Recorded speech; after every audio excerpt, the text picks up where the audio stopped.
Bonjour, aujourd'hui dans le Rambam, on étudie les lois du Hérouv, chapitre 4, halakha numéro 1, on va regarder ensemble.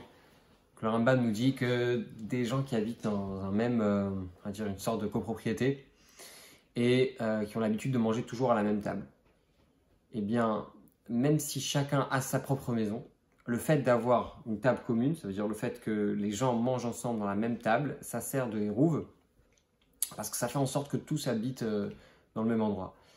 Il y a une histoire que le rabbi raconte au sujet de son père, lorsqu'il est allé recevoir la smicha, donc son diplôme de rabbin, d'un des grands sages de l'époque, qui s'appelait le Rav Chaim de Brisk, très très connu pour sa façon d'étudier la Gemara,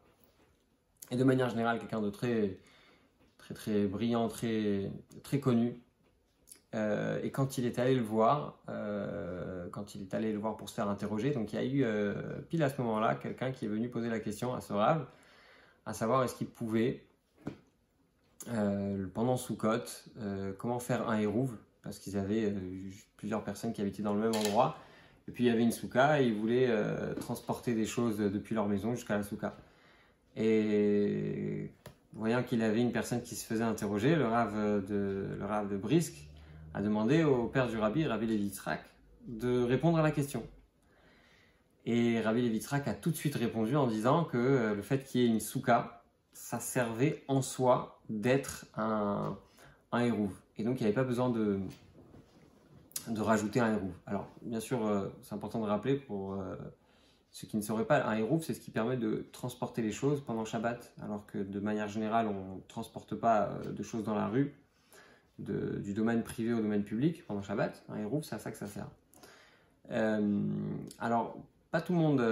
a accepté au début cette réponse de Rabbi Levi Yitzhak. On retrouve par exemple dans un livre de questions-réponses, un Shelat U'Teshuvot qui s'appelle Even Yekara, qui amène qu'il y en a qui ont voulu douter de cela,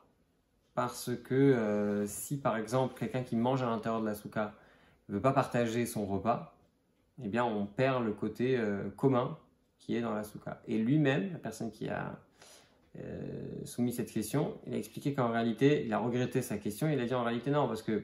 ce qui permet de faire le Hérouv, qui permet d'associer les gens ensemble, c'est pas le repas, mais c'est l'endroit même. Ça veut dire que, vous savez, dans la Gemara, c'est écrit que pendant Soukot,